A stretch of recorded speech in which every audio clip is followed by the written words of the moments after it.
Hi, this is present day Tyler. Before you listen to this episode, I just wanted to give you a little background on it. This episode 0 was originally recorded to be an intro to us, and it was the first thing we recorded back in September of 2021. We were still figuring out our setup, and there were a lot of audio issues. I initially decided not to edit and release it. However, my family had COVID the last week in February, which threw off our recording schedule since we record in person. We figured now would be a good opportunity to revisit episode 0 while we get back on track. Please forgive some of the audio issues and background noises that you may notice, as well as this feeling very much like a pilot episode. Enjoy.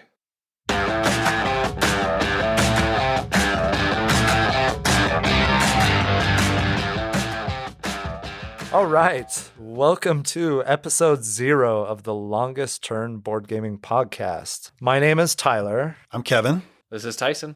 This will be an intro episode to introduce you to our group and to the members of the podcast team. We're also going to talk about the top 5 games that most influenced who we are as gamers. Our board game group consists of 6 people, and at least initially on this podcast, you're going to hear from 3 of us, Kevin, Tyson, and Tyler.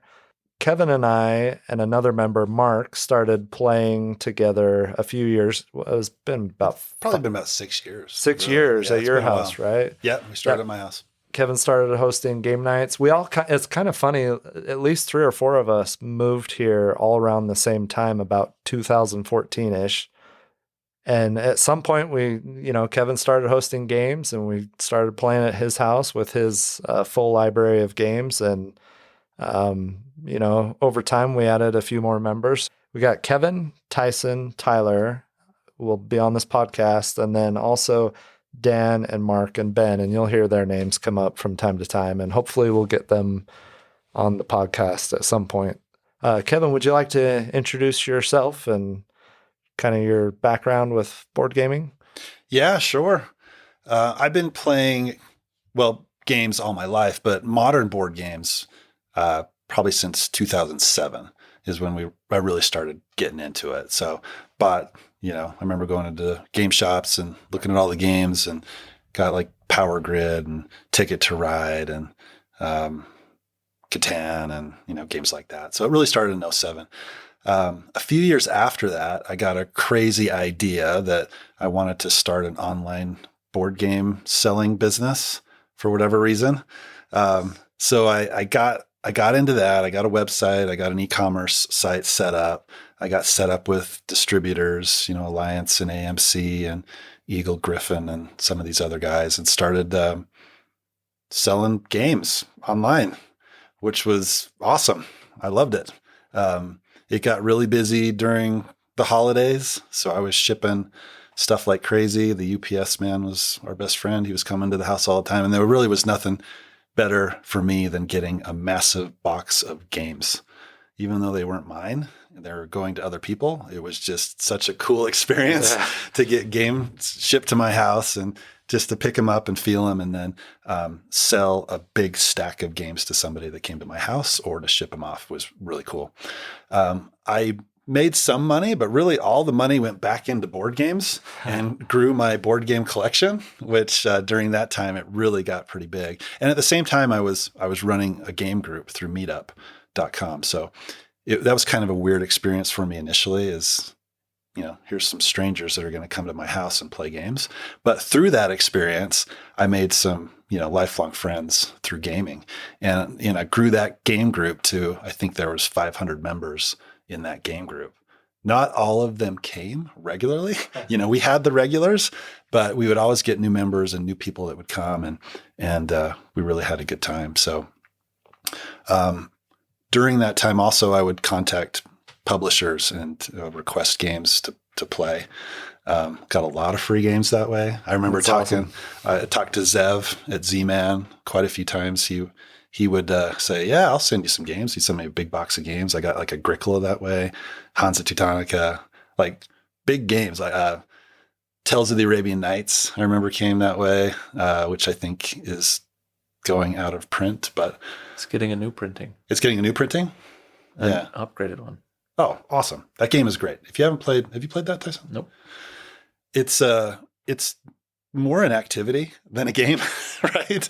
But it tells a cool story, right? So I mean, I got a bunch of free games, and during that time, my game collection really just kind of ballooned, skyrocketed. Got a lot of new games, which was cool, and it was just fun exploring the hobby. That's continued. Like Tyler mentioned, moved to Colorado about 7 years ago. An easy way for me to get to know people is to play games. So I started up a game group, sent it out to the people I knew, and it kind of grew from there. So like Tyler mentioned, he came, Mark came, and been playing games with these guys ever since. So it's a little bit of my background. How about you, Tyson? Similarly, I started playing games as a kid and just playing all the same types of games that Kevin was talking about. Grew up on the basics of Catan and Ticket to Ride and things like that. And I didn't play them a lot growing up, but I played them enough that I knew I wanted to play more of these. So then I went to college, and in college I started playing a lot of the Resistance and Risk and a bunch of other stuff with some friends, and just started really getting into it and started buying my own games. But I found that I didn't have a whole lot of people who were as invested in the hobby side of the gaming as I was. And so I started to play the games and have fun and try and invite a lot of people. In my graduate program, I played with a lot of people at lunch, and I would have like game days at lunch, and we would play King of Tokyo at lunch and a bunch of other smaller, quicker games, and really enjoyed that. And so I started buying a bunch of games and getting into it, but I would find that not enough people were playing the games with me. So then I was like, well, how can I start to get into this hobby without always buying the game? So I started demoing games for Envoy. Double exposure is what they're called, and they would send you free games so that you could get the games, and I wouldn't have to spend money on them and feel bad if I never played them. And then from there, I was like, well, I don't really want to demo these games all the time. So I started designing my own games, and I've designed somewhere between like 15 and 20 games of my own at this point. None of them have been published, but I did find the need to have playtesters. So I started up a playtesting service and actually spent 2 years playtesting people's games and getting out and doing a YouTube channel of that, where we would just playtest their games, and we would spend time figuring out why the games did and didn't work, and we would discuss them with the designers specifically, but put those on YouTube for whoever wanted to watch. Nobody really cares to watch games that haven't been published yet, so we didn't get a lot of views. But then I stopped doing that and decided I wanted to do some more stuff, so I ended up publishing a game with Pangea Games, who I made a friend with in that process, called Tasty Humans, and we published this game. The designer was actually from Colorado as well. I met him by hosting a contest, and we ended up publishing his game. And then I was like, well, I want to do some more of this. And so I started working with other publishers. I've worked with like Game Brewer, some with Button Shy. I've worked with Pangea Games, Munchie Games. I'm working right now with a company called Jinx Studio. And I just help market and kickstart board games for the most part. And I really enjoy that. I like Kevin, I loved having a large shipment of games arrive at my house, and then I send them off to somebody else, reviewers usually, to look through the games and play them. But I'll do my best in this podcast not to unduly influence people with the games that I work on. But yeah, so I started doing a lot of that and loved it. I joined this group of gamers about 2 years ago when I moved in and bought a house in the neighborhood, and haven't looked back. This has been one of the best. No, this has been the best board gaming group experience I've had. And so now I figured, well, if Tyler wants to start up a podcast, well, I'm going to hop on board. Heck yeah. All right. So my name's Tyler. I grew up playing board games as well. I had older siblings who got married and went off to college. And some of my favorite memories were when they would come home for the holidays and we would sit around playing card games or board games until, 2 or 3 in the morning. I played lots of sports as a kid, but I was also super nerdy and loved playing my board games growing up. I kind of had a couple of resurgencies in the board gaming world. Like I served in the military, and so my wife and I were moving around quite a bit, and we met a lot of friends who we started small gaming groups with, and that mostly consisted of playing some card games, but then also playing Carcassonne and Settlers of Catan and Killer Bunnies. That's a terrible game. I thought you liked randomness in games. Oh, I know. Right. So anyway, I kind of went through a resurgence there with board gaming and started to get into some of the hobby games at that point. My wife and I, we were newly married and couldn't afford a lot, but I do remember when we were living in California, we would go on a date once a month at least, and we would go to the next town over that had a theater, an Arby's, and a Toys R Us. So we'd go see a movie, we'd get Arby's for dinner, then we would go to Toys R Us and go buy a new game. And then we'd go home and play it, and that was an awesome experience. And we had that tradition for a year and a half while we were in Monterey. Loved doing that and loved playing those games and building our collection. We moved to Colorado eventually and started playing at Kevin's house. And I mean, it got to the point where it's like, that game was amazing. I'm going to go buy it now. And, there's been some missteps along the way, but For the most part, I most recommended part. some pretty good games, and right? it was an awesome experience to, hang out with other guys and play some board games and just have fun. And I never felt like there's been any, super awkward moments or, some people can get pretty intense about losing a board game, and we haven't had any table flipping or anything, but it's always been fun experiences, starting with your gaming group and then kind of creating our own gaming group. And, now we host bigger game nights with Lots of people and try and spread the hobby a little bit more. And we have a great time. And like Tyson, I don't think that there's been a better group that I've played with. Love being a part of it. And we have great discussions after we play games and on our game nights. And, we have fun talking about the games and talking about strategies and things that happened and laughing and teasing each other and having a good time. So we just thought, what the heck? Let's do a podcast. If people listen to us, awesome. If they don't, who cares? We're going to have fun. So Hopefully people listen. I mean, yeah. You never know. We'll see, right? But if they don't, like you said, we're having a good time. We'll test out Tyson's marketing skills and see how well he can sell a box of awesomeness.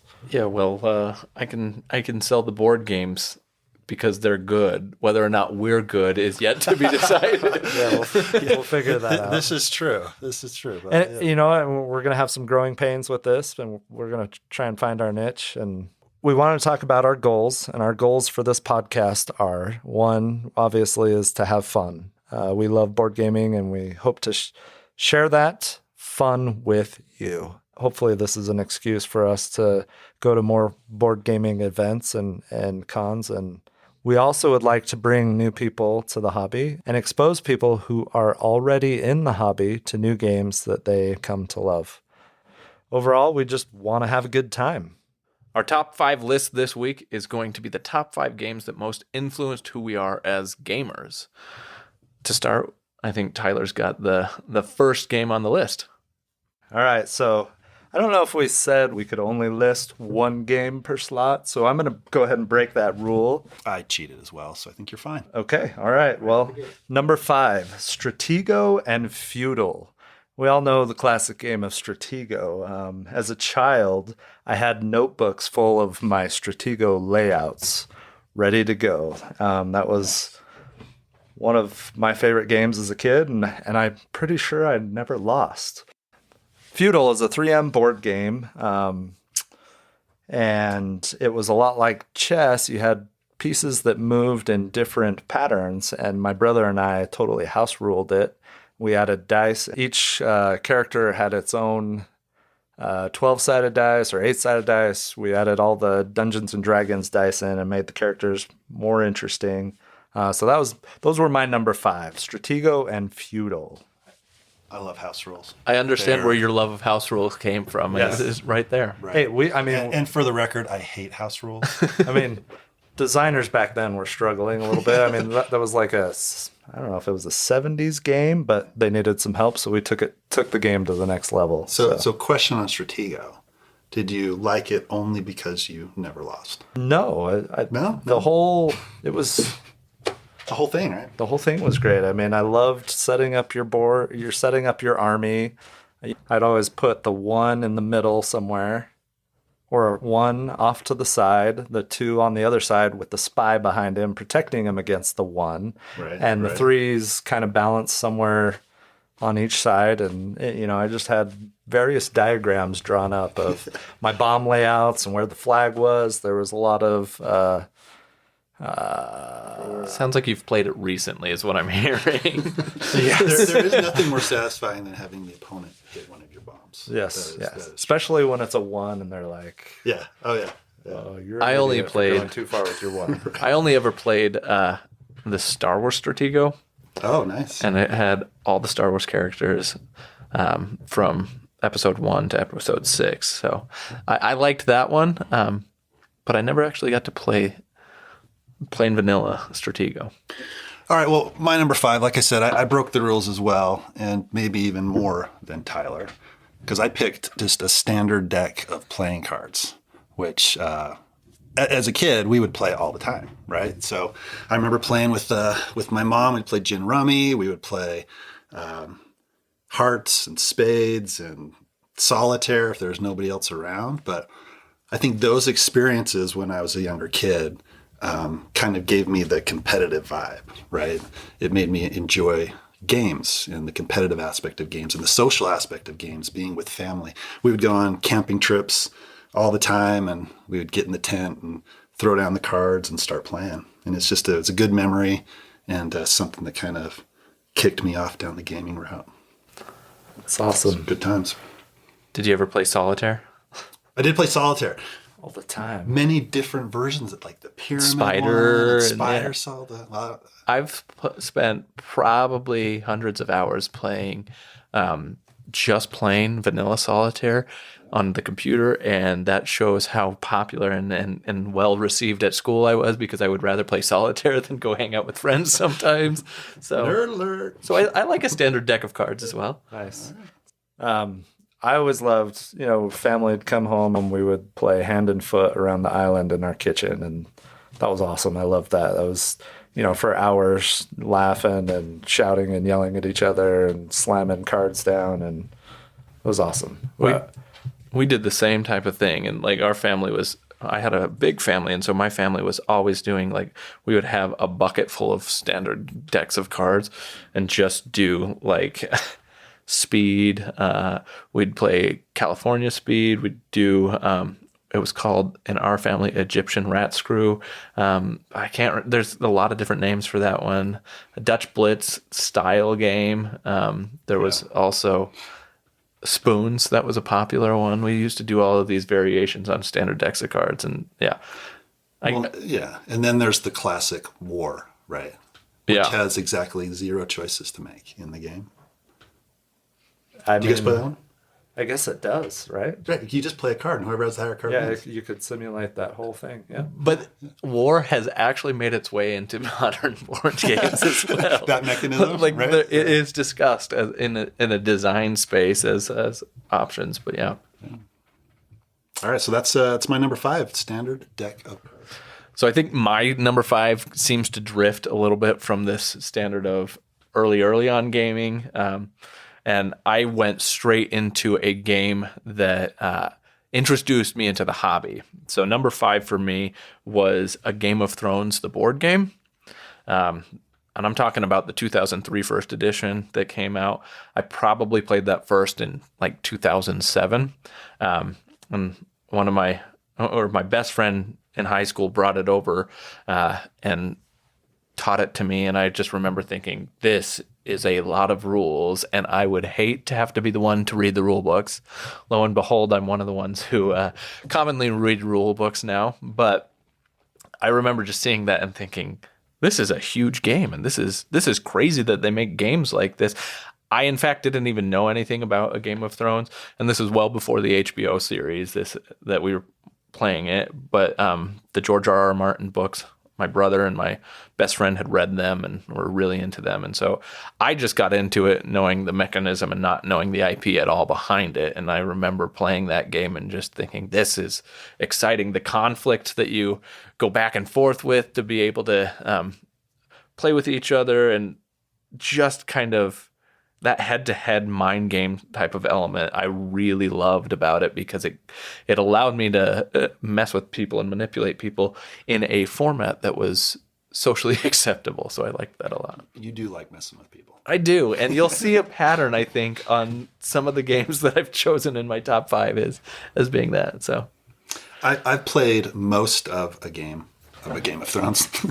It's one of the few games that I've started and haven't actually finished it. So we were at a game shop in Salt Lake called Demolition Games, and there was a player that we were playing with, and she was probably the slowest player that I have ever played with, even slower than us. it sounds like she belongs on this podcast. Right. It should be on this podcast, right? But she could have even outdone us for how slow she was. So we were like probably maybe 4.5 hours into the game, and there was still maybe a third of the game to go, and the store closed. so we just had to leave. But I do remember enjoying the game and enjoying the mechanisms in the game. But it's a game I'd like to revisit and go back and play. Oh, I'd absolutely play that again. I think it stands like it's as in terms of board game age, it's the hobby board game age. It's an older game now, but it's not as old as Stratego or Feudal or a standard deck of cards. Right? Yeah. Is it in your game library? No, I always had friends who had it, and I didn't. I should go get the updated version, because they did a second edition that is it definitely improved on the artwork and everything else of the game. So, and like most second editions, probably streamlined the rule set a little bit. Yes. Yeah. So you could go back and play with that girl at Demolition Games. I mean, if only I could find where she's at. I don't even know who it was. So that was my number 5, A Game of Thrones, the board game. All right, so my number 4 is Carcassonne. This came out in 2000. However, I did not start playing it until about 2006. And I was just blown away by the strategy in it. You know, I don't know that it's aged as well as some games, but I still love it. And this was also when my FOMO, my fear of missing out, started for expansions, because I hoarded Carcassonne expansions back then. And I still enjoy Carcassonne. And along with, I would say, Settlers of Catan brought me back into the hobby, or exposed me to a much wider hobby, I would say. It's dangerous to go down the expansion route in Carcassonne. I don't know what the number is at this point, but it's got to be like in the 20 or 30. It's got to be one of the ones with the most expansions out there for any game. I mean, it's an evergreen title that's never going away. And a lot of them are just little mini ones. Yeah, like 2 or 3 tile, or just a little thing of tiles or whatever. Really, you just need inns and traders and inns and cathedrals. You can get traders and builders. You can get inns and traders too. I heard that one's pretty good. Oh yeah. See, I've never played any of the expansions until I started playing with you guys. And, you haven't? And I've only ever played vanilla Carcassonne. No, I'll take that back. I had the river expansion included in my version, so I've played with the river. I think. But you got to start off. It forms your map. Yeah, I agree. But I've never played anything else, because when I played Carcassonne, I almost immediately after that played Isle of Skye, which for me completely replaced Carcassonne. I would always play Isle of Skye over Carcassonne. Now, Carcassonne I don't think can be replaced, because it's a classic. It's a classic, and you can literally play Carcassonne with almost anybody, and it's really accessible that way. I don't think Isle of Sky has that degree of accessibility. Yeah. One thing about Carcassonne, we recently been playing it on BGA and or Board Game Arena, and I forgot how cutthroat that game can be. Yeah. Yeah. Holy cow! Yeah. If you're playing with the right group or the wrong group, it can be really cutthroat. Yeah, which Kevin. I enjoy about the game, but it could turn some people off. Similarly, when we were playing the other day, I was like, "Oh, that's why my wife doesn't like to play this anymore with me." Yeah, if the Princess and the Dragon is in there, then definitely my wife will not play. Yeah, it takes it up the next level. I mean, so really, you can't play Carcassonne. I don't want to play Carcassonne without inns and cathedrals and traders and builders at the very least. Beyond that, I'm not sure that many of the expansions are worth adding in more than once or twice. So that's number 4 for me, Carcassonne. All right. Well, my number 4 is a game called Ingenious by a little-known designer called Reiner Knizia. Never heard of him. Never heard of him? Okay. Well, he's done a few games. Never heard of the game. 700 somewhere around there? Yeah, right. You never heard of the game? Nope. All right. Well, little background. It was, I don't know, I think it was 2007. May have been 2008, but my wife and I were out getting some dinner, and we noticed a game shop next to the place we were getting dinner at in this strip mall called Game Crossing. So we walk into that shop, and I'd never really been into a hobby game shop before. And compared to today's standards, there weren't a lot of games, right? But for then, it was like, holy cow, there's all these games, and I've never heard of any of them. What the heck is this place? So we go in and talk to the owner, and he was nice enough to sit down and show us a few games. So one of them was Ingenious, the other one was Blockus. So my wife and I were like, this is great. So we picked up both of them and went home and played both of those games quite a bit. But the one that made the biggest impact on me was Ingenious. And the reason for that is the scoring mechanism of that game was unique to anything I'd ever seen before. So you had to advance these cubes along a track, and you scored for the lowest cube on that track. So whoever advanced all of their cubes the furthest was the winner, right? And I'd never seen anything like that before. It wasn't like a normal game where you're just going around the game, seeing however many points you can get, and if you get the most points, you're the winner. So it kind of opened my eyes to a different way to think about games, and a different way, that designers work things into games that are interesting, not just Monopoly or not just the games that maybe we grew up with, So that was one of the games that kind of kickstarted me into these modern board games. I've never played it, though I've seen it. I think it's at Barnes & Noble pretty regularly. It's one of the first games, I think, before Barnes & Noble started getting a lot of their hobby board games in there. I remember seeing Ingenious on the shelf, and I remember considering it a number of times, but never ended up picking it up.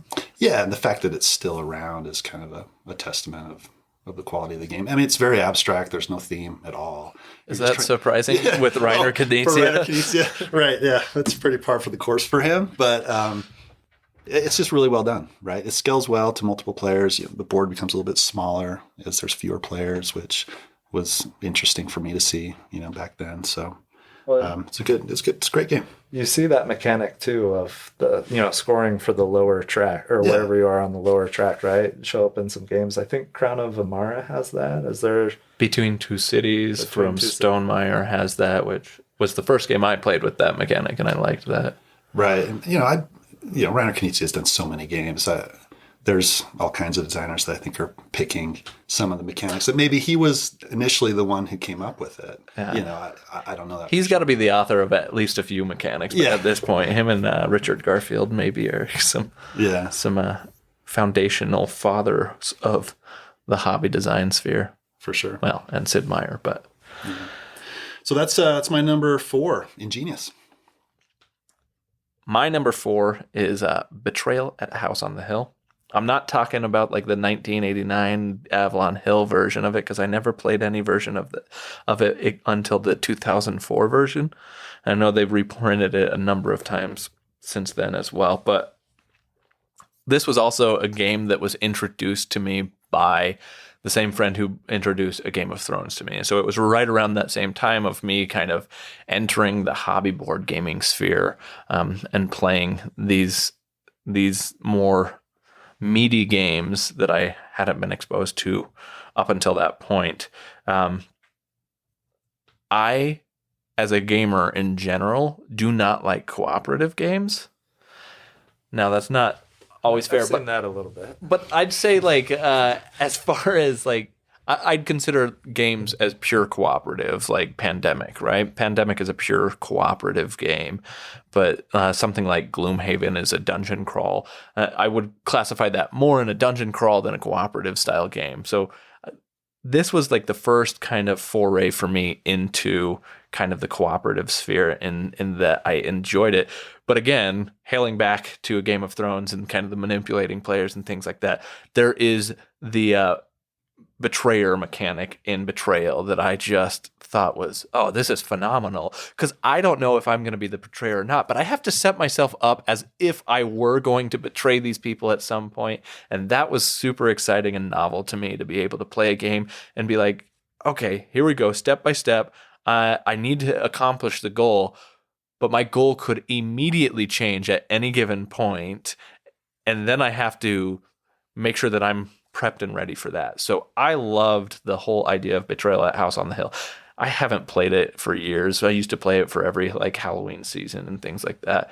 And I actually recently traded my copy away to get a copy of Lisboa, which I thought was a good upgrade. But I'm thinking I shouldn't have traded this one away, or at least I should get another copy soon, because my wife was very upset when I traded this game. This is one of the very few games that my wife will play with me, so I should probably get this one back. Yeah, I've played a Betrayal. I actually own Betrayal.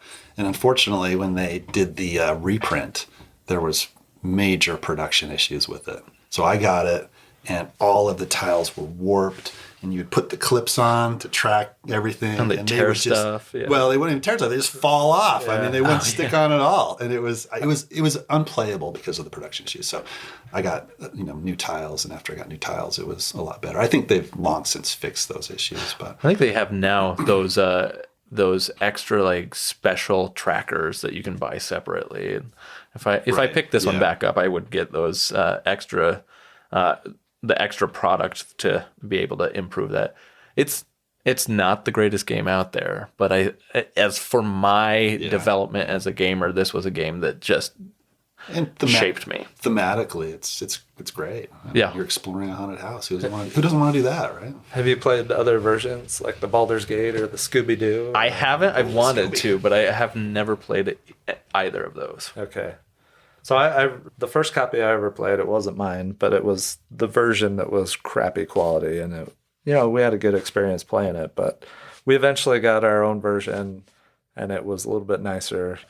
As far as Betrayal, the versions, my favorite is definitely Baldur's Gate, just because of the theme. I think that one is by far the most fun one, but I don't think I'll ever pick up Baldur's Gate, only because, like I said, my wife will play this game with me, so I have to go with the crappy version. And at the time when I purchased this version, it was one of my first games that I ever purchased on my own, so I had no issue with the production because I had no expectation otherwise. This was like, oh, this is great. Look at these clips; they're great. They fit on there. Oh no, they just fell off, but I'll fix that. Like I didn't have a lot of issues with that. Nice. So that was my number 4, Betrayal at House on the Hill. All right, my number 3 is Stone Age. This was a game that I played for the first time at Kevin's house when this group was just in its infancy. Kevin had a game night going on. I was just completely blown away by the, placing your workers, bringing back resources, buying these cards that would give you multiplied scores at the end of the game. And, I'm behind now, but I've got a handful of cards that's going to catch me up. Just all the action selections that were available, I was just blown away by it. And now I go back and play Stone Age, and it's like, wow, this is pretty simple. This is when I went kind of crazy. I was like, this is awesome. I'm buying every game that I ever play at Kevin's house. And how disappointed I've been with a few of those purchases after the fact, how and much I've had to rein it in a little bit. That I can't just buy everything after my first experience of playing at your house. But for a while, that's what I was doing. Yeah. How much? You spent quite a bit on Witch's Brew, right? I did. I'm pretty sure that was eBay for about $80, which Well, that's not terrible. not too bad, right? It's not as much right. as I paid for Carcassonne or some of the other ones that are still on my shelf unplayed. But Well, I mean, and how could you ever doubt Kevin when he was the influence for you purchasing Monster Crunch, which... well, that came later. the first reference of Monster Crunch in the podcast. All right, okay. So, I mean, really, that was the first point where I was like, okay, I can't just trust everything that Kevin recommends. The hate for Monster Crunch, I just don't get it. I'll point it out that I've never played it, so I have no idea what we're sorry, doing. you're just the instigator, right? It's, Okay, it's right. got like one more choice than playing War does. Whatever. So one I mean, choice. it's the nostalgia, right? You get, Frankenberry, right? Booberry. Yeah. I mean, Total. you But get- there's really no game there. Yeah, I bought my kids a box of fruit snacks the other day that has all of those characters on it. I and saw the- those at Sam's this morning. Guys Yeah. are jerks. This And game that's about is the fine, extent okay? of the nostalgia that I need from that. I mean, shortly after it was Reef, I bought, and I was like, okay, this is an okay game. That was another played at Kevin's. Had a Right. great time at the game night. Bought Reef right away. Hasn't really gotten to the table. Don't think it really will ever again. But it wasn't until Monster Crunch that it was like That okay. you started doubting my judgment, right? a little bit, A little bit? Yeah, Okay. that was the first. In time. my defense, I have introduced some quality games. You- to the group. absolutely. Is As he's pointing out, Stone Age, being right? one of Yeah. them. Right? Yes, Okay, my got number it, 4 got it. Stone Age, 3. which fueled my second resurgence, rebirth, whatever it's called, into board gaming. It fueled this wall of games that we're recording next to. Yes.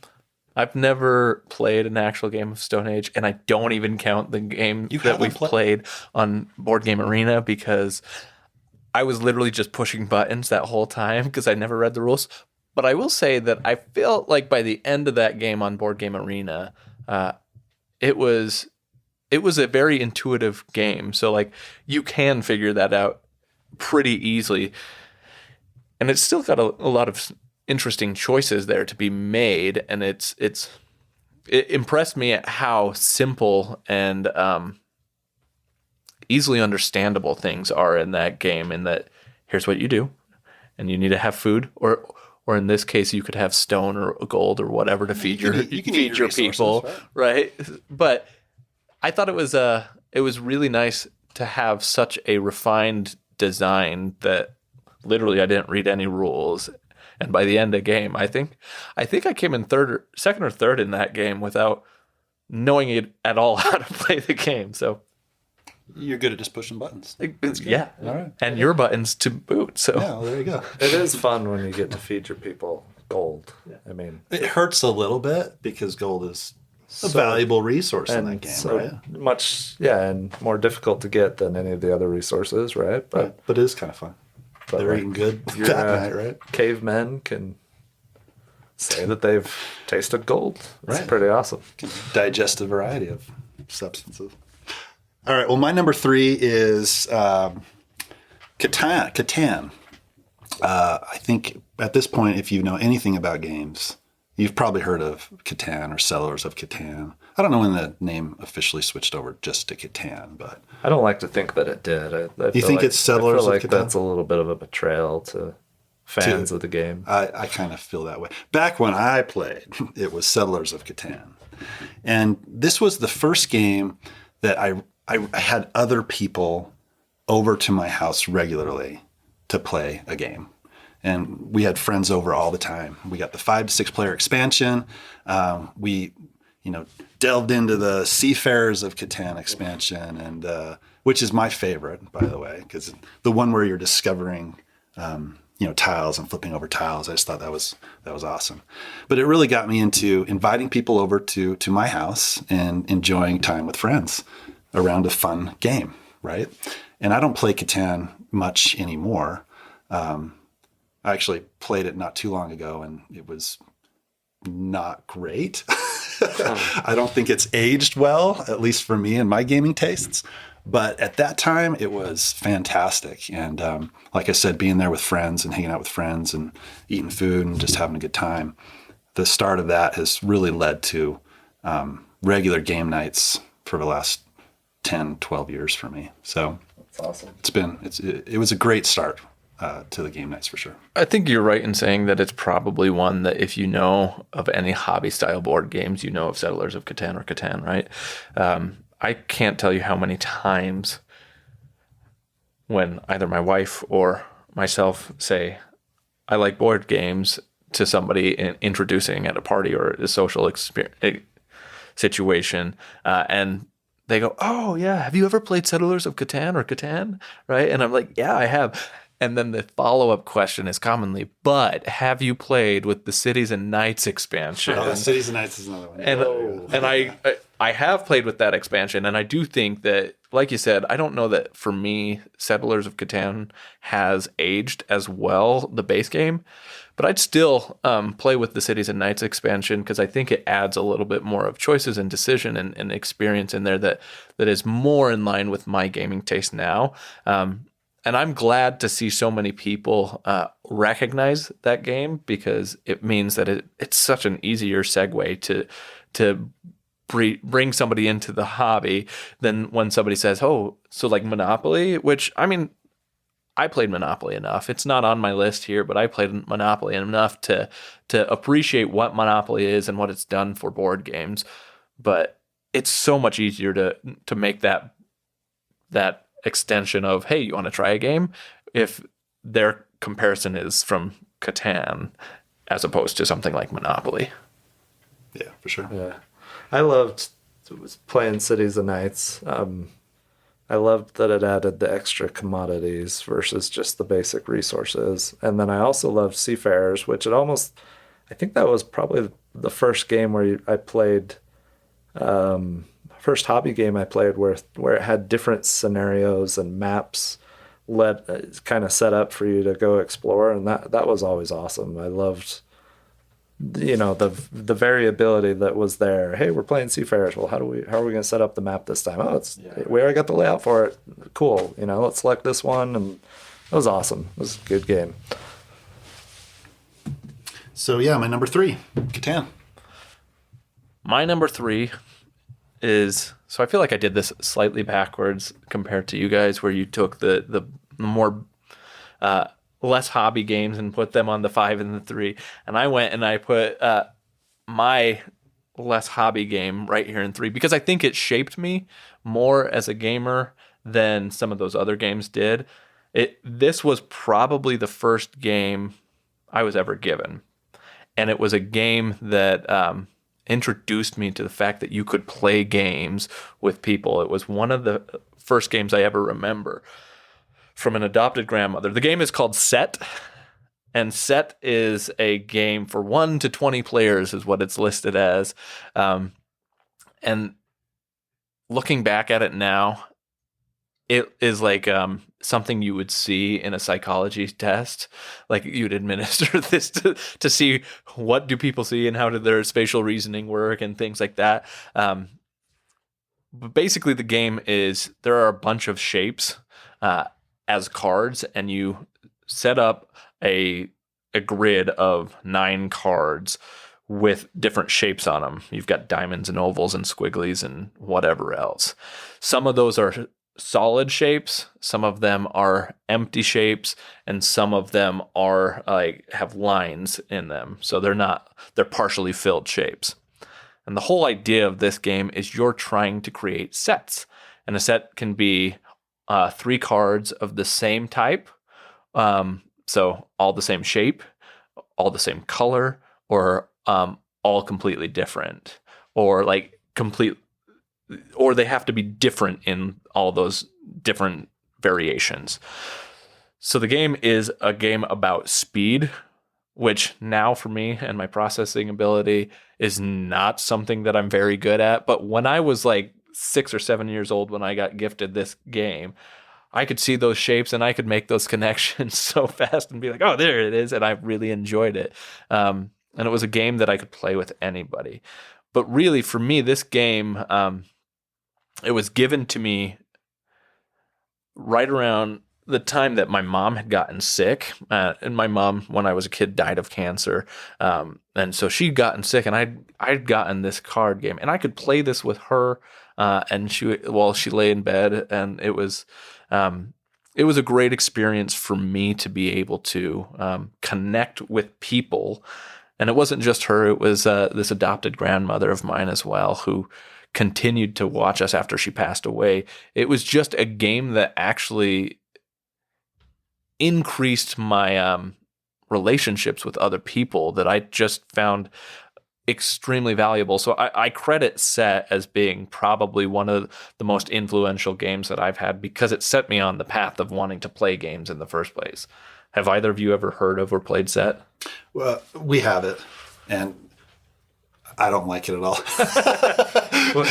well, and it's for the reason that you said, later, that I think as I get older, I get slower. And I can't. And I always play it with my 9-year-old, not 14-year-old daughter, just loves the game, and she picks up on it so fast. She sees those sets, and I'm just sitting there scratching my head, and she has this pile of cards, but at the end of the game, and I have nothing, So the only reason I say I don't like it is because I'm terrible at it and I suck at it, right? But I think it's it's a good game for sure. That's pretty much how I feel. I was always terrible at it. Even as a kid, we had it growing up. I think it's a Mensa Select game. I could be wrong, but I could believe you on that. I mean, we'll go with that. Yeah.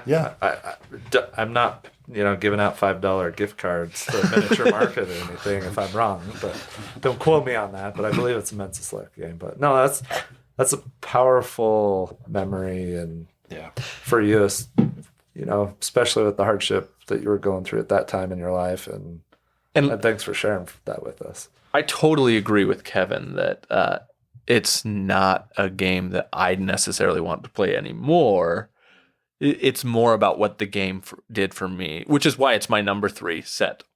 All right, so my number 2 is Clans of Caledonia, and this game, I remember the first time I played it, I was just completely blown away by it.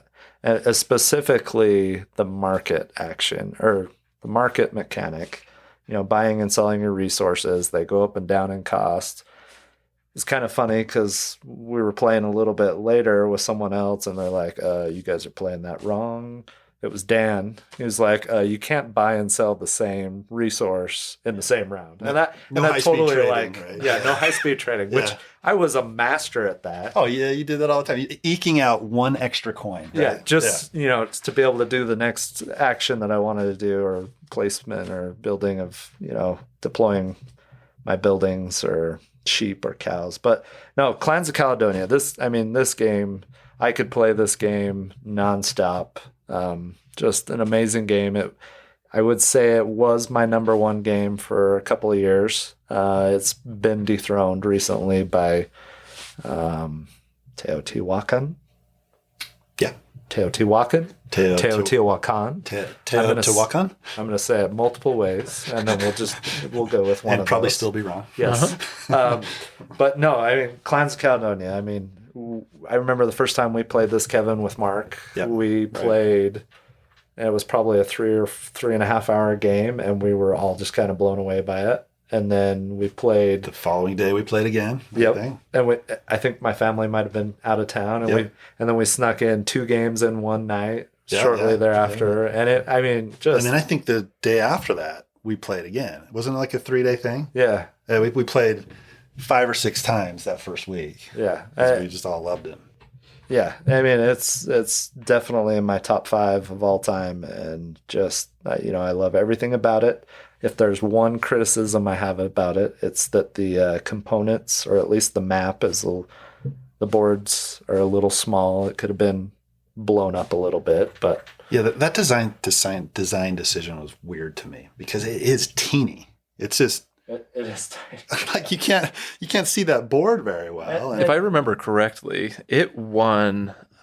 There's an award, something else. It won some contest, right? Yeah, it was a design contest that actually allowed it to be published, and it's a European, there's a bunch of different publishers in Europe that collectively look at games and then go through it. So if I remember correctly, that's the case on Clans. It was his first published design, and it was picked up and won this overall contest because it was so impressive. Yeah. It was awesome. My only criticism of the game, other than the board size, is that there's no expansion yet. Yes. That's pretty much it. Because like you said, it's just a wonderfully designed game, and it's just so much fun to play every time with the different factions, the starting abilities, and how to maximize your unique ability throughout the game. It's just a fun puzzle to figure out. Yep. And I love, the other players finish taking their actions during a round, and there's nothing better than when you've still got like 40 money to spend, and you reel off 4 or 5 more actions, and everybody else is kind of sitting there just watching you, like giving you dirty glares. And, right. And you're tearing it up, right? I wouldn't know about the dirty glare part because this is, again, one of those games that I've only ever played on Board Game Arena, because apparently coming into this group as the newest one to this gaming group, which I've been here for about 2 years now, but I mean, I didn't get these earlier experiences that you all had and get to play this game over and over again. So I've been able to be introduced to it from you guys through Board Game Arena, and I like it. But it's one I need to play on the table. It benefits to get on the table. It benefits multiple plays, for sure. If you're a newbie going in, not knowing what you're doing, there's no mercy in our group, I guess. Nope. That's a general rule of thumb, I think. Yeah, right. All right. So that's my number 2, Clans of Caledonia. My number 2 is Shadows over Camelot. So Shadows over Camelot, I've had for a long time. It was, I think, the first cooperative game that I played. I played it right before Pandemic came out, and I played Pandemic. I played that a ton when that first came out, but this was right before that we played it. It was one of the first really kind of nerdy games that I bought that had these little miniatures that you put out on the board. And I remember going to friends' houses and I'm like, what the heck is this?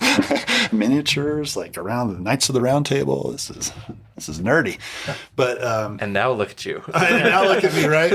I've got Ankh, and that's whoa. That takes it up a few levels. But what I really liked about the game, and still like about the game, is it had the trader mechanic in there. And if you play with enough players, you can have 2 traders, which is really crazy. And just, accusing people and trying to figure out who that trader is and being completely wrong about who it is, and then have something, come in and completely sideswipe you. We had a recent play of it with our group where Ben was the trader, and he did a pretty good job. He was amazing. He was, hiding it. We ended up giving him a bunch of cards to start off so we could go, fight the Black Knight. And he blindsided us, all of us, and as being the trader. Well, and he doesn't normally like conflict, so I think he was able to go under the radar a little bit because of that. Of previous plays and other games, we'll play Scythe and he'll avoid attacking the whole game, right? So, but I was sitting next to him this whole time, and I was so convinced that he wasn't the traitor, which upsets me because usually that's stuff that I love to pick up on. But I was so convinced he wasn't the traitor that I'm sitting here confiding in him and telling him stuff, and I'm thinking, thinking it's Kevin, and I'm like, oh, it's Kevin. Kevin's the worst. No, Mark was the. We were all piling on Mark, right? Yeah. I mean. And he's like, no, I'm not. Like, oh, sure. Oh, no, Mark, it was sure. Dan, because Dan was going around anyway. We probably accused everybody but Ben. Right? Yeah. But he came out as the traitor, and it was just such a cool moment in that game, right? And Ben he should have been, right? He was super proud of himself for playing that well, right? And it was a cool experience, right? And that's a recent experience, but I had those experiences before when I first started playing the game. And like the other games on this list, it kind of opened my eyes to different mechanisms in games, specifically that mechanism of the trader, and how it can be just such a fun experience. And a lot of games like that are experiences, right? It's more than the game itself, and that's kind of how I feel about that one. Apparently, you guys both really like games where you can backstab people. Oh, I do. I'm a little surprised Nemesis isn't on this list. Open the evac chamber and let space suck out. To be fair, I Throw a haven't played Molotov it cocktail enough down to the know. hallway. Oh yeah. Kevin Molotov cocktailed me. Yeah. Yeah. You weren't even the traitor. No, but I think I had to kill somebody for It wasn't me, my was it? objective. No, but it was didn't matter who hilarious it was. regardless. Yeah, I was like, what? And I'm like, well, why not Tyler? Yeah. Shadows over Camelot that was the first experience that I ever had with it. It was the experience we were just talking about, and that's the first time I played. I suspect that if I had been introduced to this one early on in my hobby gaming experience, this would have been a staple one for me. I don't know that it's one that I'll come back to a ton of times now. Especially because it's out of print. Especially because it's like worth $1 million or something like that. Right. Yeah, it's not cheap. But Nope. Beyond that, I just don't think that for me it's what I'm looking for in a gaming experience anymore. But I can totally see how this shapes a gamer. Like this game is like a foundational game that if you're coming into the hobby and you play this style of game, it'll definitely have those experiences that you're talking about. And I think that's one of the best things for me about my early hobby board gaming experiences was that it created experiences that you could have conversations like these about. Yeah, for sure. Yeah. I'm excited to play this one. So we're doing a board game retreat in a little over a month. And, there's 6 people in our group that are going, and we aren't going to all play 6-player games the whole time, but we talked about this as being one of the games that we're going to play together. And I can't wait.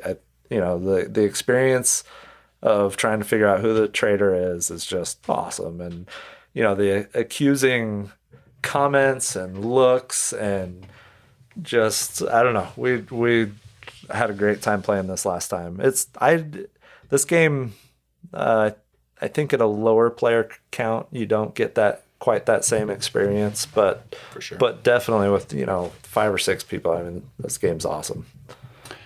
Yep, I agree. So that's on my number 2, Shadows over Camelot.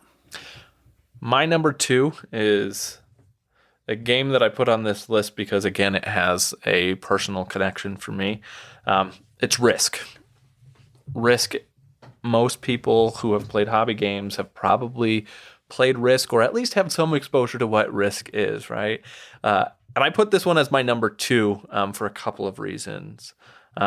One, this was one of the first games, bigger style games that I ever saw played. I remember going to Thanksgiving one year at some cousins, and all of my older cousins, and I was like one of the youngest cousins, so they didn't invite me, but all of my older cousins had set up a game of Risk and started playing before dinner, and were playing this big epic game. And then we went and had dinner, and they came back and played it. And I just remember like being high enough to see the components on the table and looking around and watching them play this game and just thinking, that looks fantastic. Why can't I play? Like, I want to play this game. Look, they're little dudes. They're fighting each other, doing a lot of things that are amazing. And so, yeah, it was this experience that I saw that there was this world of people who could play multiple hour-long games and like have like this tactical and strategic experience that was just really amazing. I didn't get to play this game for a number of years until later after that. And then in college, this was a game that we played almost nightly. And when I lived in a house with a bunch of different guys, we ended up playing this game over and over and over again. And I loved that there is an ability to kind of betray people in this game as well. There's the ability to kind of make deals and create alliances and then go and be like, I'm not going to do that. This was one of the first games that I realized that this is a game, right? And what I mean by that is when I play board games, all bets are off. Like, I'm going to pull at your emotions. I'm going to do everything I can to manipulate you if that is within the realm of that game. And talk right before it's your turn. No matter I like how you picked up on that during what was it, Vindication? Yeah. It's like, I'm gonna. The last few games that we've played with Tyson at the table, I mean, that's just coincidental. It'll be. Oh, sure it is. He was doing it the other night when we played Praga. I was sitting there, and it was about my turn. I'm watching what Kevin's doing, and Tyson's telling me about I don't know what, but it was something very important, I'm sure. Yeah, and it's the meta within the game, and it's gotten to the point where I don't even feel bad not listening to Tyson.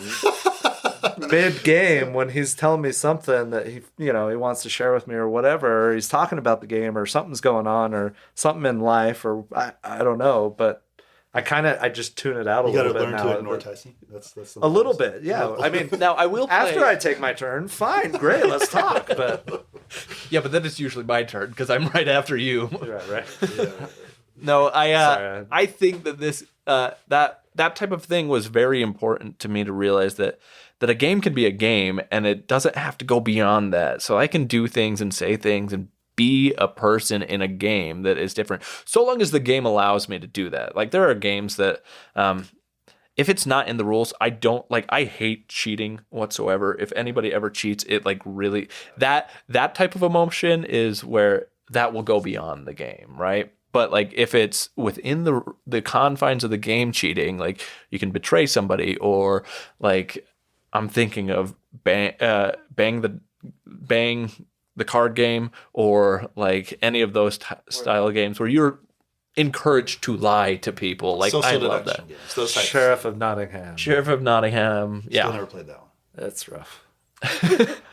So Risk for me was kind of an exposure to that in a way that I hadn't had. But then on top of that, it's a high conflict game, and I love conflict in my games. If that's what they're meant to do. Yep. Like there are games that inject conflict that I don't feel is appropriate for a game, and I'm sure we'll talk about different games like that at some point. But for me, the goal of Risk is to fight and hurt and harm people and like, or at least dominate, right? And you're trying to. So I liked it. Created in me a style of gamer that like was not aversive to conflict style games, and I like conflict, but I also really like Euro style games that are low conflict games most of the time. But this was a game that kind of shaped me in that regard. I always loved at the point in the game in Risk. I mean, early on, you're trying to secure a more isolated South America or Africa, or obviously the most isolated Australia, right? The most protected. And there's a certain point in the game where you need to expand and you're going to go for more, whether that's, going from South America to Africa, or I'm going to try and take over Europe, or try and take over Asia, or try and take over multiple continents that are much more difficult to keep. Hold on to. Yeah, to hold on to. And if you make that decision too early, then you're just going to get burned. But if you wait too long, then you also are too weak to ever do anything about it when somebody else does it. Yeah, and I love that about it as well. I think that there's a lot of decisions to be made in it. But I think that overall, as a game, for me, there are much better games now that will do this better. Absolutely. That I'll play 10 times out of 10, right? That's what I was going to say. Are you Risk. guys still interested in playing this game now? Because I don't have any experience with Risk. I've maybe played it one time, and that's it. Well, then Is I this something that you so guys... 9 times out of 10, because now I would play a game of Risk if you have never absolutely. played. Absolutely. So Okay. my brother and I would play this before church on Sunday mornings, and I loved playing it. It was awesome. For back then, it was great. Now, How did you get a game in before? Sometimes we had afternoon church. So. Okay. I do have to say, I would not be excited about playing regular old vanilla Risk. I would love to play Risk Legacy at some point. Yeah. And I do love the Lord of the Rings themed Risk. I have a copy of that, but I've never played it. I have it. The first time I played it with my neighbor 20 years ago, or 15 years ago in California, we were playing the game and he slaps down the card. I had Mordor sealed off, right? And he slaps down this card. I had not seen any of the cards in the deck, and it was the Tunnel Under the Mountain card. And he totally got the ring into Mordor, and there was no way he was going to win had that card not existed. And it kind of ticked me off because, there was no effort on his part to let me know that such a thing existed before the game started, right? OP. Yeah, just a little bit. And if I would have known it was there, I could have planned for it, right? But whatever. We don't need to talk about it. Yeah, so that is my number 2, Risk. Number one for me is Acquire, and I'm talking 1968 version Acquire. I'm not talking the Avalon Hill, or I think Hasbro might even have done versions after that, but 1968 version of Acquire. My parents were gifted this when shortly after they were married. They played it, when they were newlyweds and as they started to have kids. Acquire is very divisive in my family. There are three people who, when they're around, you hide your copy of Acquire so it doesn't get burned. And then there's three of, myself and two of my siblings who absolutely love this game. Acquire, is a game of high finance. I mean, we're talking buying and selling of stocks of hotels, merging hotels, trying to grow your hotels and then sell off and make huge profits. I loved playing this as a kid from a very young age. I enjoyed math, and there's tons of math in it, but I loved feeling like I was, playing this. It's not a kid's game, right? But I played it at a very young age with my parents, with some of my siblings, and it made me feel, hey, I can hang with my adult parents playing this game.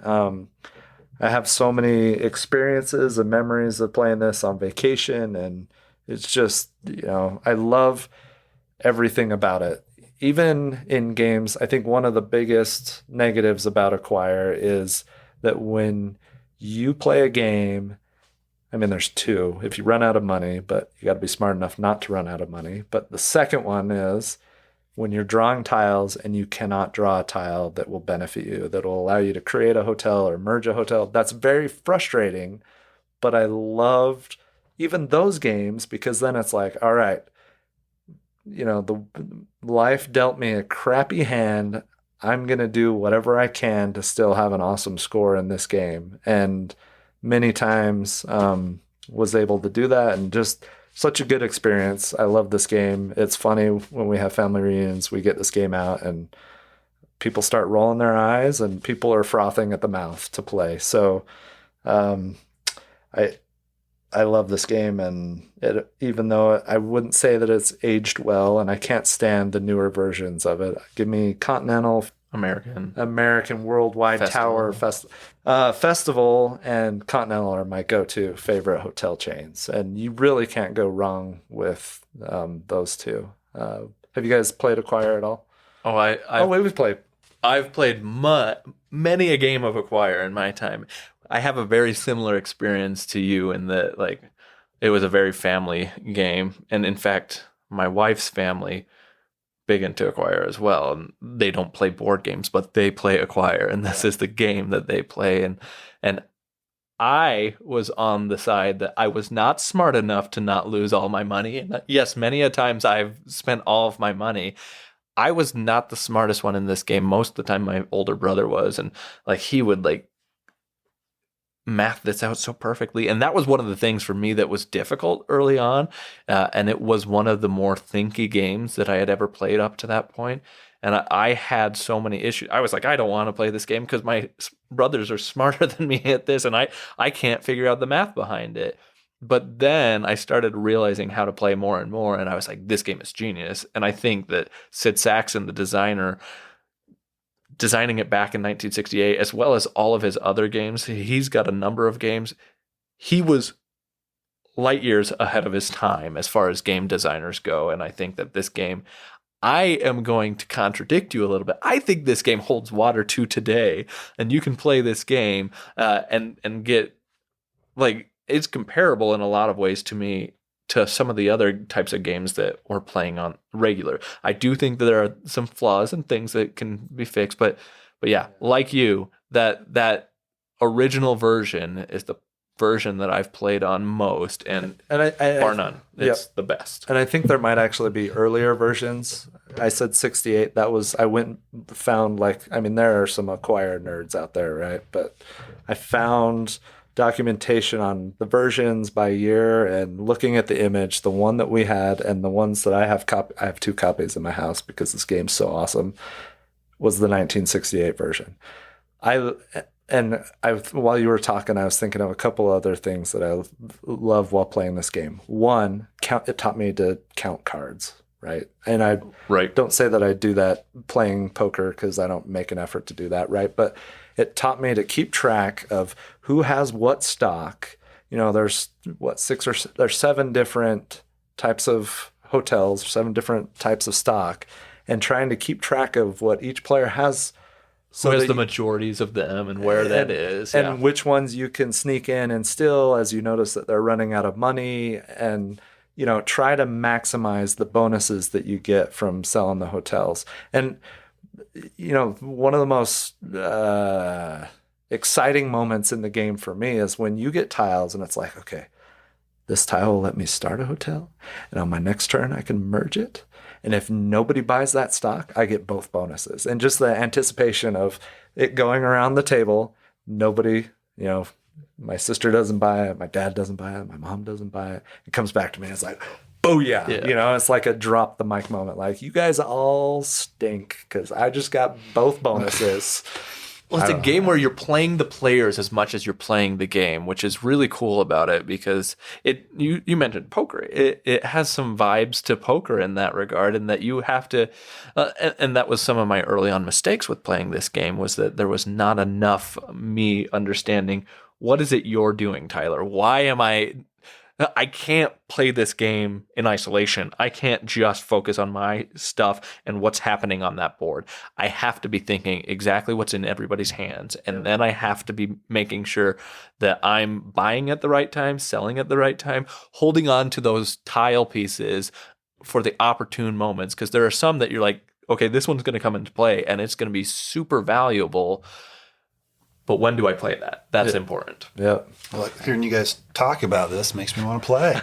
Let's do it. But maybe not with you guys. Because I've never played this one. Tyler's only ever beaten me at this game. Like we played it last year's retreat, right? We've played it a couple of times. I remember you guys playing that at the retreat last year. Yeah, for sure. And I think it's not the prettiest game to look at. It's not. It's got this muky yellow board.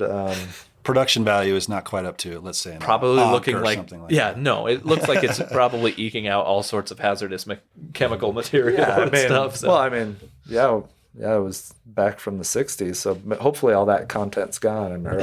Right, it's met its shelf life. Yeah, right. Anyway, this game acquires it is the number one reason why I love board games, and it fueled that love from a very young age, and I will play Acquire any day of the week. And I do think you're right. It does hold out well. It does have some issues with it, but it's a great game to put on the table. So that's my number one, Acquire. All right. Well, my number one is Dominion. So I started logging games through Board Game Geek in about 2009. And for some strange reason, I took 2 years off between 2009 and today, which I'm kicking myself for doing. I was going to say, does that hurt? Oh, it hurts. Yeah, it hurts a lot. I don't know why I did that, but I have every game I've ever played, except for those 2 years logged from 2009. And I have over 300 logged games of Dominion. We just played that game to death, and we loved it. So we played, when it initially came out, we played the base game, and then every expansion that would come out, and there's been, I think, 10 expansions to this point. It would just be such an exciting experience to get the expansion, to get the cards. This is the first game I ever sleeved cards for, right? And that's a slippery slope because now I sleeve almost every game I have. You have to. Right. You have to, right? But we would sleeve the cards. It was almost like, we'd get the game and everybody would get around the table. We'd open the box. You'd look at the cards. You'd smell the game because, who doesn't like new game smell? Oh, yeah. And you would go through and you'd sleeve all the cards. You'd look at the card like, man, this is cool. I want to play with this card. And then you'd sleeve the other cards. Oh, this one's cool too. I want to play with this. And then immediately we would start the game. And we would play 3 or 4 games until we got through every card in the set. And it was just such a cool experience. And as you get more and more sets, more and more combinations, and there's an infinite number of combinations now of cards you can play with. And even today, I'm finding combos that I didn't even know existed, right? You play this card and then it combos with this card and then you can draw this card off the top of your deck and do stuff like that. And just that experience is a fun experience. And we've played Dominion so many times. It's the only game in my collection that I've had to re-sleeve the cards. So awesome. I wore out the sleeves for the cards and I had to put new ones on, because when you're going through the deck, you have new expansions that the cards are, sleeves are pristine. And then you have the starter cards like the estates and the gold and stuff like that get beat up. So you're like, I know what that card is. This is a new card, or or it's gold, or it's copper or something. So I had to, go through and Resleeving for you, for those listening who do not know this, is a big deal because Kevin sleeves all of his games with the highest quality sleeves you can get out there. Like, he stockpiles sleeves and stuff like that for that purpose. And it's therapeutic to sleeve your games. yeah, but is a lot of work. I have like a couple of my games sleeved, and I'm not a big sleever, but I've never had to re-sleeve anything. I have like one game, and it's actually the next game I'm talking about, but that I would have liked to have sleeved because I've ruined all the cards and stuff. I'm glad that you actually have a game that you could justify. It paid off. For sure. And it will pay off for every other game I have as well. I mean, honestly, when I get a new game, the first thing I do, I'll punch it, obviously, but I sleeve the cards, and then I'll put it back in the box, and it'll go back on the shelf. And then at some point, I'll get around to reading the rules, right? But that sitting down with a football game on or hockey game, watching a show, whatever, and just checking out the cards, sleeving them, that's therapeutic. I love that. Yeah. I agree. Dominion's a great game. I think I've only played once in the last 5 or 6 years, but I had a lot of fun. I've heard is there a new app for it that's come out? There's always a bunch of new apps. I know think there was a more an unofficial recent one for a while on the App Store, but no, there is an app out there. I haven't kept up with the digital versions because I think they've kind of botched some of the digital version releases. But there's other apps like companion apps where they randomize different cards based on the set that we have, which makes setup a little bit easier. But I think that Dominion, as far as a deck builder goes, I love the concept behind Dominion and what it has brought to the table for the hobby board game space. And it is the father of deck builders, right? And I also think that the design team on it, if I remember correctly, were Magic the Gathering, like high competitors in the tournament scene of Magic the Gathering, and decided that they wanted to create a game. And if I'm completely wrong on this, somebody can correct me. Gift card. Yeah. To the first person to point it out. Is that what you're trying to say? No, but if I remember correctly, they saw this and loved the whole drafting of Magic the Gathering and making a deck and constructing and crafting that deck. And so they wanted to get that experience in a board game space where that's kind of the focus. And the whole game is the deck building aspect of it. Right. Yeah. So that's my number 2. My number 1. Dominion. That's embarrassing. You don't know what your number 1 is. Yeah, I called my number 3 my number 4. Yeah, but this is the number times. 1. My number 12. All right, so my number 1 is The Resistance. And yes, we've been talking this whole time about games that are backstabby, a little bit of a kind of betrayal type of stuff for me. And this was one that's definitely got that in this. So The Resistance, what The Resistance is it's an experience for me personally that shaped a lot of what I did. When I first started playing this game, I believe I was gifted this game. And it was before I had really started collecting almost any game. And I was gifted a copy of this game. And it was the version that comes with the Plot Thickens expansion already built into it. I didn't actually know that was an expansion because I just always played with it when I first started playing with it. And I don't think I would like this game or would have liked this game nearly as much as I did if that expansion hadn't been built into it already. But The Resistance is a social deduction game where you're trying to discover who the spies are and who the resistance is. So you are on one of those two teams and trying to figure out who can you trust And you don't know at the table anybody you can trust. And that experience to me is one of my favorite because it creates so many different experiences that make the game really interesting. Now, the biggest criticism about the Resistance is you have to know how to lie, right? Or because if you're not able to lie, you get uncomfortable. But I really learned how to lie with this game and make it feel like very believable.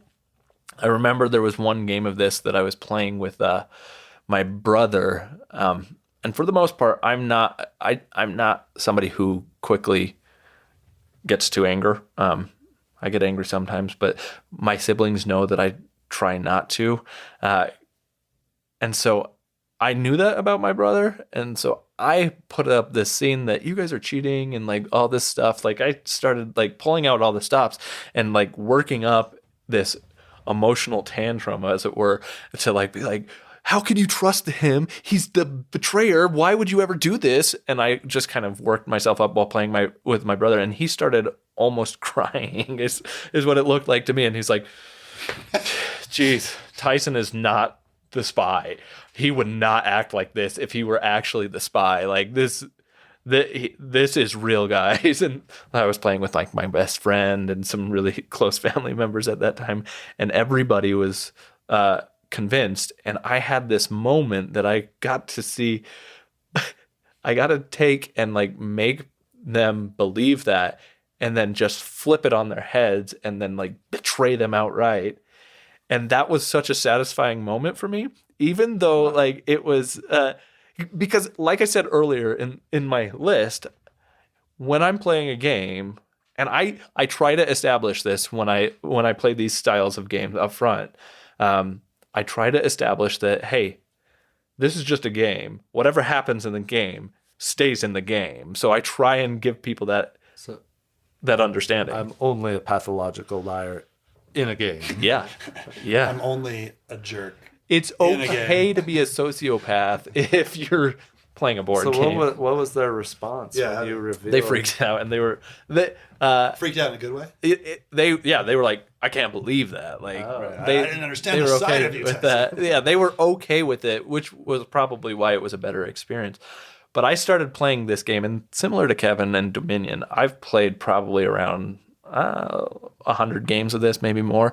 There was times in college that I was playing this every night, 3, 4, 5 times in a night with the same group, and we would play this over and over and over again. And it was just a really amazing time in my board gaming development as a board gamer, and I really enjoyed it. And it got to the point where I play these games, and the people I would play with, if we ever introduced somebody to this game and they hadn't played it before, they would always say, all right, there's one thing you need to know about this game. The number one rule is never trust Tyson. Like, no matter what, whether or not he's the good guy or the bad guy, never trust Tyson. To the point that made it so satisfying for me, because I had to get to a state in which I could overcome that obstacle where they had to figure out how to trust me when they were already told not to. So they came to the game already doing that. And that was some of the most satisfying moments in gaming that I've had.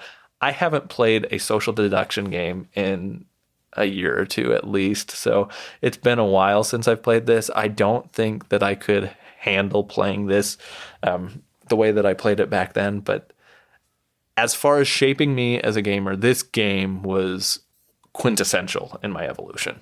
This game's pretty group dependent, though, right? Absolutely. So if you have the right group, then it really shines. But if it's not the right group, then it kind of falls on its face a little bit, right? But I think that's why the plot thickens was so important.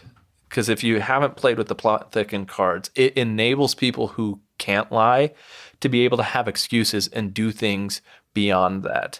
That was one of the big things about other social deduction games that I had played up to that point that weren't great, is that they were group dependent, Werewolf being one of those, or Mafia, where those games had a lot of contingency upon you have to be able to interact socially well. There is no like crutch that you can lie back on.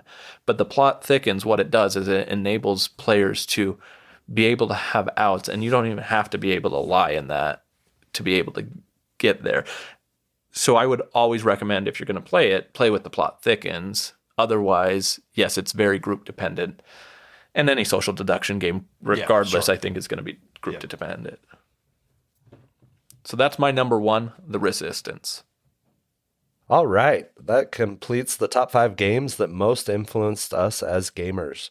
We hope you enjoyed this intro episode. Like I said at the beginning of the episode, this was recorded back in September, and we apologize for some of the audio quality. If you enjoy our podcast, please follow and subscribe. We've got an Anachrony feature review coming your way in episode 7. Check us out on Instagram. Check out our BGG Guild, Guild 3947. We also have a blog on Board Game Geek. Until next time, and thank you for listening. Totsiens.